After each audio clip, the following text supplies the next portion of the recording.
I'm so excited to be with y'all this morning and to see all of your lovely faces. Will you pray with me? Dear God, thank you for those that are worshiping with us. Please keep our hearts and minds open to hear your word this morning. Amen.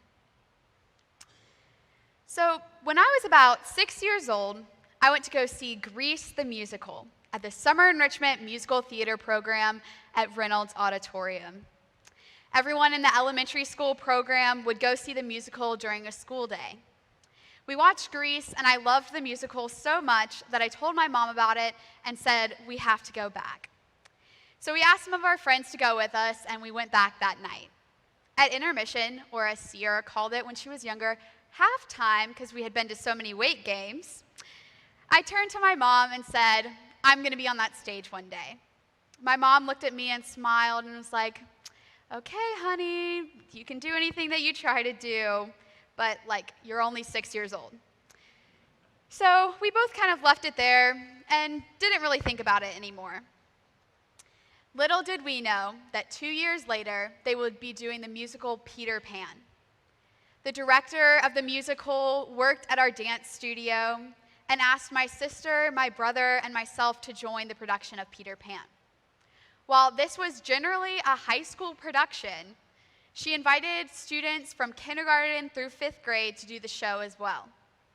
That was the summer that began a 13-year history of the Brownings' participation in the Winston-Salem Forsyth County Schools Summer Enrichment Musical Theater Program, which came to a close a few weeks ago during Spencer's final performance in Elf. This program and the people within it are what sparked my love for musical theater. So this kind of brings me to this summer when Tyler asked me to preach a sermon. He told me about this colorful sermon series that he was planning to do, and I just loved that idea. Throughout working in daycares and taking education courses, I've always loved hands-on learning. I think that this colorful sermon series is a great way to get to see people's artwork and to get to be a kid again. Remember to color your bulletins, and I'm really excited to get to see all of the artwork that you do, especially on this one. So I read the whole story again of Joseph, and I decided I was going to preach on Joseph. But throughout this time, songs kept popping into my head from the musical Joseph and the Amazing Technicolor Dreamcoat. So Sierra, my sister, Spencer, my brother, and I had done the same musical in the Summer Enrichment Musical Theater Program when I was 9 years old. All those songs kept coming back to me, so if I make a mistake in my sermon, it's probably because I have songs stuck in my head. So the story of Joseph takes up a quarter of the book of Genesis. Genesis is 50 chapters, and over a fourth of them are the story of Joseph, which is why they can make over an hour-and-a-half long musical just about this story and still have more content. Don't worry, I'm not going to preach an hour-and-a-half sermon. I know you don't want to hear that, and I certainly don't want to stand up here for an hour and a half. So something kept standing out to me, though, about the story of Pharaoh and Joseph interpreting his dreams. So there are 3 instances of Joseph interpreting his dreams before he interprets Pharaoh's dream in the Bible, which had all led up to God's plan. So I'm a sucker for pictures, and I love seeing pictures every day on my phone. I have this app called Time Hop, and it'll show me exactly what happened on that day a year ago, 2 years ago, 15 years ago, 20 years ago, and so on. So I told you that pictures are very meaningful in my life. So we're going to do a little experiment this morning, and I give you permission to take out your cell phones. So everyone turn to the person beside them and ask if they are okay to take a picture with you.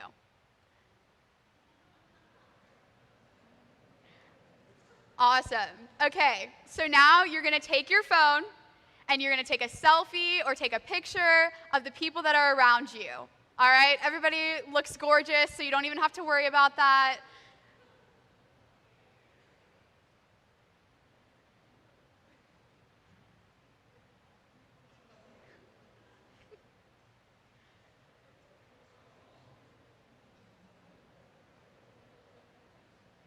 Awesome. I'm loving all these photos.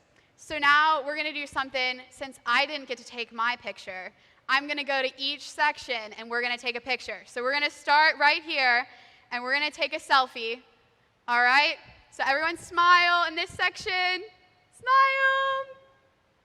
Awesome. We're going to get the middle section in the balcony. Everyone smile. All right, now we got this side section. Don't worry. We're not forgetting about anyone. Smile. And now the choir, of course, smile. Awesome job. I love it. So we'll go back to these pictures in just a little bit. So today we're going to travel back in time to little 9-year-old me when I performed Joseph and the Amazing Technicolor Dreamcoat to help me explain some of the things that happened in this story. So this first picture is the cast of Joseph in the land of Canaan. This is where Joseph told his brothers about the dreams and how they would bow down to him, which his brothers didn't like very much, so they decided they were going to kill him. Until the brothers saw the Ishmaelites coming by, and they figured they could make some money off by selling Joseph as a slave. Yes, this is a picture of me as the head Ishmaelite. It was a great responsibility, mainly because I had to keep that beard on my face the entire time. So Joseph was sold to Potiphar in chapter 39 of Genesis and becomes Potiphar's most trusted employee until his wife tries to get with Joseph. This causes Joseph to get thrown into jail. While Joseph is in jail, God is still working in his story. He places 2 people, a cupbearer and a baker, who have also been thrown into jail. There, they both have a dream, and they don't know what it means. Joseph interprets the dreams for them, and they come true. The cupbearer goes back to being the head cupbearer of Egypt, and the baker didn't get his happy ending. The story continues into Pharaoh's house, where Joseph is stuck in jail. Everyone loves Pharaoh, though, and wants to praise him. He does his own things and makes things the way that he wants to be, no matter who you are. If Pharaoh didn't like you, you didn't always have a great life. Well, one day, Pharaoh had this dream that turned into a nightmare. He had gone on to all of his staff and couldn't figure out what this dream meant. Until the cupbearer remembered this guy in prison, Joseph, that interpreted his dream and his friend's dream, and they both came true. Pharaoh agreed to give this guy a chance because he was so desperate to know what this dream meant. Pharaoh tells his dream to Joseph, and through the will of God, Joseph interprets his dream. So Joseph becomes the second in command of Egypt after all the bad things that happened to him. God didn't forget about him. So this is a picture of our Joseph and his amazing Technicolor coat. So I'm going to leave that up there for any inspiration for you who want to color. I know it's hard to beat, but I'm excited to see all of your hard artwork. So I don't know about you, but this is a pretty remarkable story. I've always loved the story of Joseph and found it interesting every time I read the story again. I've always loved dreams and being able to see what I think the meaning of a certain dream is. God always has a plan for us, no matter what our plan for ourselves might be. I'm someone who always wants to have a plan and know what's going on. God has taught me several times that I need to trust him and that he is the one with the plan, not me. So God has a plan for Joseph even when it feels like no one else cares for him or have forgotten about him. In Genesis 41, we learn that Joseph was in prison for 2 years after he interpreted the dreams of the chief butler and the baker. In Genesis 37, we learn that he was sold into slavery when he was only 17 years old.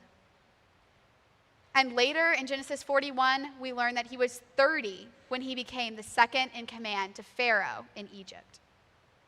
God doesn't forget about who we are, and he's always there for us during the good times and the bad. God always has a plan and has not forgotten about us.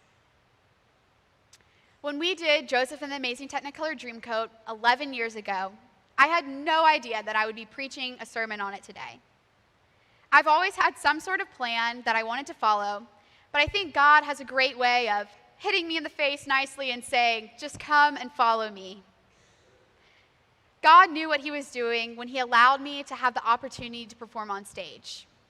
God also knew what he was doing when he allowed me to preach. God also has a plan, even though I don't know what's next. I don't think I can tell you exactly what's going to happen in my life, much less exactly what's going to happen 11 years from now. Pharaoh had this dream that turned into a nightmare. He didn't know what it meant, and it went a little something like this. He didn't know how to interpret it, so he called Joseph up from prison. So in the fashion of the Elvis song, Pharaoh explained to the dream of the prisoner Joseph with this refrain. "Well, I was wandering along on the banks of the river when 7 fat cows came out of the Nile. Oh, bop-shoo-wada-wada, bop-shoo-wada-wada. And right behind those fine, healthy animals came 7 other cows that were skinny and foul. Oh, bop-shoo-wada-wada, bop-shoo-wada-wada." Of course, you couldn't get away without having a song in this sermon. So this was just one of the dreams, but you can always go ahead and listen to the whole song about Pharaoh's dreams. Although in our version of Joseph and the Amazing Technicolor Dreamcoat, Pharaoh was presented like Elvis. Songs are what help me to remember and comprehend what I'm learning or listening to from God. Joseph interprets the dreams that Pharaoh has and makes sure that he gives all the credit to God. So there are 2 dreams that Pharaoh dreams. The first dream was the cows came up, ugly and gaunt, ate up the 7 sleek, fat cows. Then Pharaoh woke up. He had a second dream. He fell asleep and he dreamed 7 heads of grain, healthy and good, were growing on a single stalk. After them, 7 other heads of grain sprouted thin and scorched by the east wind. Joseph determines that Pharaoh's 2 dreams are actually one dream. He explains to Pharaoh why the dreams mean the same thing. As for Pharaoh having the same dream twice, it means that no matter his matter has been determined by God and that God will soon carry it out. This comes back to the biblical lucky number 7. Joseph said that the dreams meant that Egypt would have 7 years with lots of food, followed by 7 years of famine with very little food. Joseph told Pharaoh that Egypt should save extra food during the good years. So I kind of think of dreams in 3 different parts. Joseph is what completes these 3 parts. Joseph sees, hears, and trusts God. Pharaoh sees the dreams that God has given to him. Joseph hears the dreams and then trusts God to interpret them for him. We need to see, hear, and trust God just like Joseph did. Pharaoh was brave to tell other people about his dream because he had to admit that he had no idea what the dream meant. Other people had to be brave because they had to tell Pharaoh, this most powerful guy over the whole land of Egypt, that they didn't know what the dream meant either. And Joseph had to be brave because he had to tell Pharaoh the hard truth about what his dream meant. We are all dreamers and we are all doers. Ultimately, though, we want to be brave enough to be able to dream, but wise enough for us to follow the dream as doers of God's will. So dreams have always been something special in my life. Dreams have shown relevance in different parts of my life. Now, I'm not saying that I know exactly what every dream meant, but that would be pretty cool. But I've always been fascinated about what I think they mean. So when I was in high school, I went to Five and Below, and I bought this book on dreams and what they mean, just because I was interested in it. And then it kind of got tucked away on the shelf again, and I didn't really think about it until I brought it to college with me. I had put it in my room in college and didn't understand how great of a conversation starter it was. My friends would come to me and they would tell me their dreams, and they trusted me enough for us to sit down and kind of figure out what they meant. Pharaoh sees how God works in Joseph's life and realizes that God is powerful. He trusts Joseph to do what God tells him to do and to keep his people safe. So Genesis 41:39 says, "So Pharaoh said to Joseph, 'Since God has shown you all this, there is no one so discerning and wise as you." Pharaoh puts Joseph in charge of all of his crops, and he becomes Pharaoh's second in command. Joseph comes to Egypt when Egypt is in a deep crisis and has to make sure that there's enough food for everyone when they have the drought. Joseph basically has to come in and tax the people. He taxes them through the 7 good years so that he will be able to have enough to share with the whole land throughout the 7 hard years. Joseph makes sure that people know to give the praises to God and not to him and not to their possessions. If they trust and follow God, then God will provide for them. I am no Joseph or God by any means, but it is fun to see what my friends are thinking and what we come up with about what the dream means. Joseph has the fate of Egypt on his shoulders by telling Pharaoh what the dream means. Now, I would be afraid if I was in that situation, but God is with Joseph every step of the way, and he is not afraid, no matter the good or the bad years. Joseph is a story that we tell to our children. Joseph has to endure some very dark times, but God is there with him. Joseph started his life by being a favorite child and getting everything he wanted, and his life soon took a quick turn. Joseph had these dreams that his brothers would bow down to him, and that made his brothers mad. Little did they know that Joseph was just showing them the future, and God was giving them a little hint of reality. This occurs later in our story in Joseph, when the brothers come to get food in Egypt because they have no food or crops that will grow in Canaan. But they don't realize that it's Joseph in Egypt. Joseph tests the brothers to see if they really have changed before he reveals his true identity to them. I think God places these people in our lives to give us a wake-up call. Even though things can be hard, everyone knows that things can be hard in our lives. And God knows what he's doing even through the hard times and helps you through them. Now, this doesn't mean that you get out of the bad times. It means that God will be there with you every step of the way. Throughout this story, God shows us over and over again the accounts of how he loved his people. He shows us how he loved so much and how we have to love others as well. Joseph could have easily turned away all those people that did him wrong. But he knew that God loved everyone no matter what. As God's children, we are called to love others even though they may be imperfect or hard to love. The story of Joseph shows us how it may be hard to let those feelings of hurt go away. But ultimately, it is God's kingdom and he is the one in charge. We may not always feel like it's easy to let go of all of those things that have hurt us, but we are all made in God's image, and he has a plan for us. And we can always show God's love because he loves us unconditionally. God was with Joseph when he helped him save what he needed to save and still have enough food for all of those in Egypt. So when I was a sophomore in high school, I took AP Psychology, and we learned about dreams in that course.